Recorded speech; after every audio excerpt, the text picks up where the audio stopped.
موږ خو اصلا دغه کومه پرېکړه چې کړې ده دا مو د الله جل جلاله د رضا لپاره کړې ده او هغه زموږ بې سرپرسته هیوادوال چې ډېر غمځپلي یعنې په پردي هیواد کې خپل هغه ترخې شیبې تېرې کړي دي او بیا راغلي دي افغانستان ته. نو دا یوازې پر ما نه چې زه ملي تجار یم، باید پر ټولو تجارانو باندې دا فرض ده چې د دې لاسنیوی وکړي، حتی که د یوې ډوډۍ څخه هم کولی شي باید د دې لاسنیوی موږ ته وکړو او په هر حال کې بیا نو زه تر خپله وسه پورې چې دا پرېکړه وکړو. دا موږ چې کومه پرېکړه کړې ده دا 300 جریبه یعنې ځمکه چې زموږ موروثي ځمکه ده موږ د کډوالو په خدمت کې ورکړې ده. هغه که په هر باډر رااوړي هغه زموږ د سترګو تور دی، زموږ د زړه ټکور دی. دا مو د 10 کالو دپاره اوس موږ د فامیلي پرېکړه ده چې 10 کاله په دې کې دوی اوسېدلی شي، 10 کاله په دې کې دوی ژوند کولی شي. وروسته له 10 کاله به نو دوی ته الله جل جلاله په خپل وطن کې یا به زمینه ورته مساعده شي یا به دغه وشي، یا هم شاید موږ نوره موده د خپل نورزي فامیل په موافقه باندې ورته تمدید کړو یا شاید زندګۍ کړو. اوس د 10 کال دپاره دا مځکه موږ دوی ته وقف کړې. دغه اوس په الحاله چې موږ کوم تصمیم نیول دی دا د ارزګان ولایت د خاص ارزګان په ولسوالۍ کې د کرلغو او نورق په کریه کښې چې هغه کوم قواله ما په فیسبوک کې هم نشر کړې ده چې زموږ خپله په دري ځمکه ده، دا ما اوس ورته وقف کړې ده. نو انشاءالله زه د ملي تجارانو سره خپل در وسه پورې نور هم همکاري کوم چې هلته د برمو او د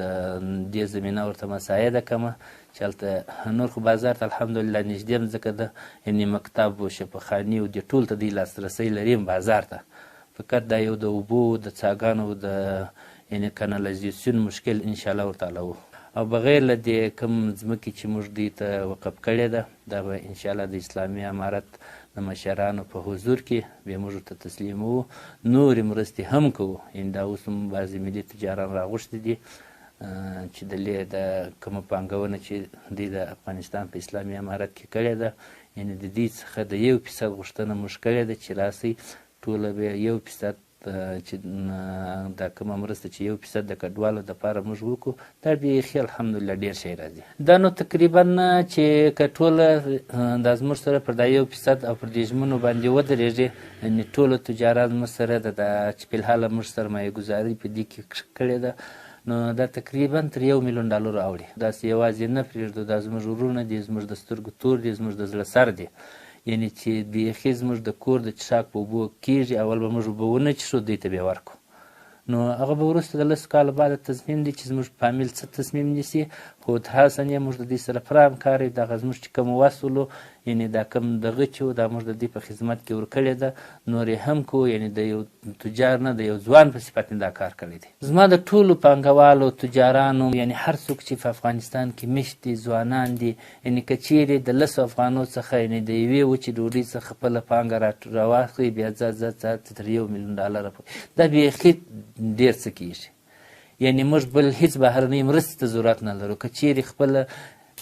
زړه وکړو او دا خپل یعنې د هر چا وجود همداسې خوږېږي که د خپله غوښه داسې کش کړې یعنې د خپل اولاد د بل اولاد خپل اولاد وبولې بس نور مشکل حل دی، دا ټوله دغه کوي. نو زما د ټولو تجارانو ملي تجارانو څخه دا دغه دی، یعنې تاسو وینئ هم چې دا اوس مې راغوښتي دي دلې زما سره 2-3 ډلې کښېناستې زما په کاري دفتر کې. نو د دې څه دا توقع امید هم شته انشاءالله اطمینان او ډاډ یې راکړی دی چې موږ به انشاءالله یا هغه کوم اکاونټ چې اسلامي امارت جوړ کړی دی د هغه اکاونټ له لارې مرستې هغه اکاونټ ته واستو یا به هم بل مشخص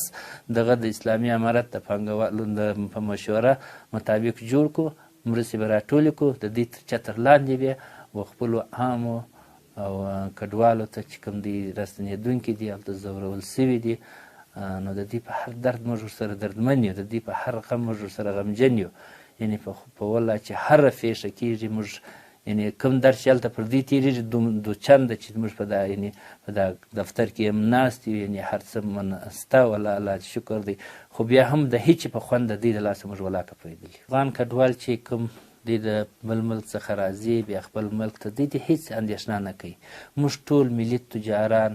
اسلامي امارت ټول ځواکونه یعنې د امیرالمؤمنین څخه نیولې بیا تر کشره ټولو سره ولاړ دي. تاسو عملا وینئ عین تجاران هم ولاړ دي، یعنې تاسو په سپین بولدک کې، جلال آباد کې، تورخم کې تاسو وینئ چې دوی ته روزانه مرستې، ډوډۍ، خوراک، څښاک ورکوي. انشاءالله موږ بیا نوره مرسته هم ورسره وکړو. دا اوس فی الحال زما سره کوم پروژو کې چې زه کار لرم، یعنې کارمندان لرم، د دې څخه به انشاءالله زه اول دغه و دوی ته ورکړمه چې اول به موږ دوی ته کار ورکوو، دوی ته به زمینه ورته مساعدو، دا په خپلو پروژو کې به ځای پر ځای کوو، په خپلو کارو کې به ځای پر ځای کوو. تقریبا زما سره د 700 کسانو په شاوخوا کې دا فی الحال زه کارمندان لرم او فني او غیر فني او مسلکي کسان زما در سره کار کوي، زما سره په شرکت او په د معدن په کارو کې کار کوي او د موټرانو په موټر فروشي او په دې کې کار سره کوي. نو زه انشاءالله و دې ته دا ډاډ ورکوم او اطمینان ورکوم چې دوی د هېڅ زړه نه وي، دا زموږ خپل د دوی ګډ وطن دی او موږ دوی ټوله باید د دوی سره وژه پر وژه لکه څنګه چې د نورو افغانانو سره ولاړ یو، د دې سره به هماغسې ولاړ.